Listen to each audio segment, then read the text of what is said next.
I'd just like to apologize in advance for any sweaty armpits you may encounter while watching this video. It's hot as balls today. I got a bone to pick.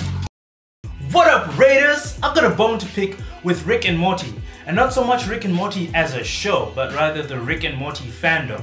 So a couple of years ago, a very good friend of mine introduced me to Rick and Morty. I'm sure most of you have heard of Rick and Morty. It's freaking everywhere. I actually love Rick and Morty. It's a fun, silly show that never takes itself too seriously, because it's the farthest thing from a serious show.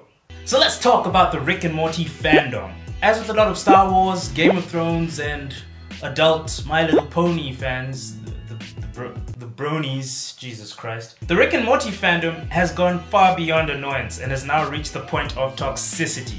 Firstly, Rick and Morty fans need to stop making it seem as though there's something so much deeper to this show than meets the eye. This isn't some revolutionary philosophical show for intellectuals. There's nothing philosophical about creatures that look like testicles or fart jokes. You really don't need to be a genius to understand this show. You know how in a book an author will write something like, "She waved vigorously as the ship sailed off into the horizon." Then literature majors are like, "The ship sailing off into the horizon is a representation of Elizabeth finally coming of age. The horizon represents the unknown challenges she will have to tackle in adulthood." Yeah, well, maybe she just waved because she was saying goodbye.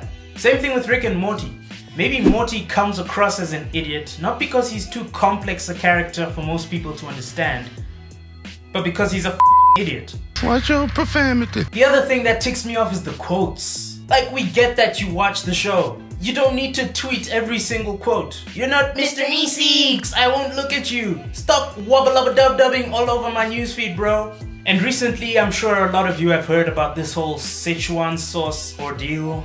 This just goes to show how dumb some Rick and Morty fans are. Like, just how dumb some people can be.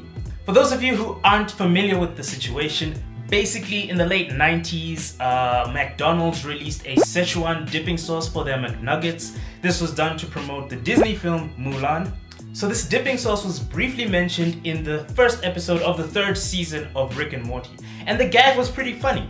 Naturally, it became a massive internet meme, and McDonald's decided to try to capitalize on this by reintroducing the Szechuan sauce for a limited time only in certain stores. They weren't prepared. They were not ready. They were not ready, because they ran out of that sauce real quick, and Rick and Morty fans were mad. People were vandalizing property, people were hurling insults at McDonald's employees, climbing over counters to steal the sauce. It was madness. The irony of it all is that in the context of the show, the irrelevance of the Szechuan sauce is what made the joke so funny.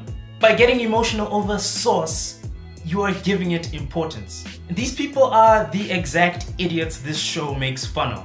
For a bunch of supposed geniuses, these people are not too bright. Ladies and gentlemen, my name is B-Ray, and that is a wrap. Thank you guys so much for watching the video. Don't forget to give it a big thumbs up and do subscribe to become a Raider today. It's your boy B-Ray, and I will see you next time. Jim, hit the out button now! Let me out! Let me out! This is not a dance! I'm begging for help! I'm screaming for help! Please come let me out! Let me out! Let me out! This is not a dance! I'm begging for help! I'm screaming for help!